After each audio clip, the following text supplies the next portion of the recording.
Сәлеметсіздер ме, оқушылар? Здравствуйте, ученики! Бүгінгі сабақтың тақырыбы ол ұқыпты оқушы.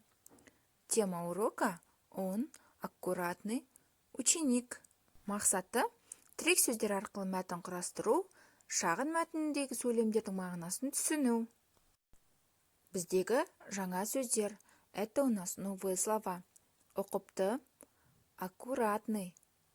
Ұқыпсыз, неаккуратный. Көтер, подними, өз, свой. Давайте еще раз повторим вместе. Ұқыпты, ұқыпсыз, көтер, өз.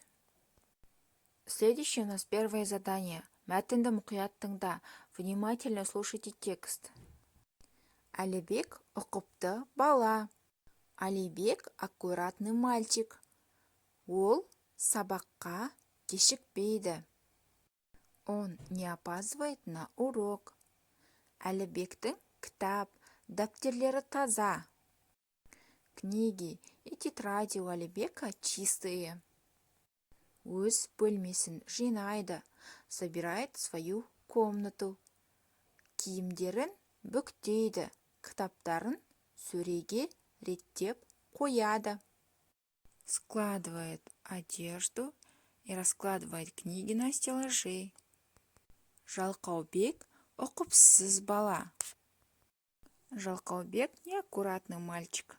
Ол үнемі сабаққа кешігеді. Он постоянно опаздывает на уроки. Кітап, дәптерлері жыртық, лас. У него книги и тетради разорванные, грязные. Алтыншы тапсырма 47 бет. Шестое задание. Обратите внимание на картинку, ребята. Суреттерге қараймыз және сұрақтарға жауап береміз, балалар. Кім ұқыпты оқушы?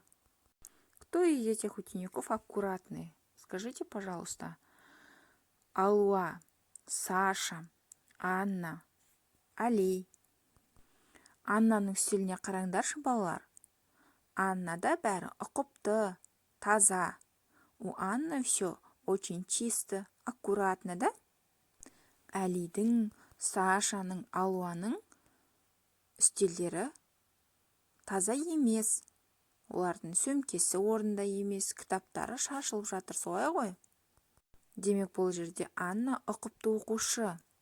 Анна аккуратная ученица здесь. Пишите в тетради, это у нас письменная работа.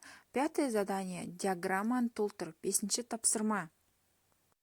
Вы должны дополнить эту диаграмму, отвечая на вопросы Әлібек қандай бала және Жалқаубек қандай оқушы. Сабақ аяқталды. Сау болыңыздар, балалар.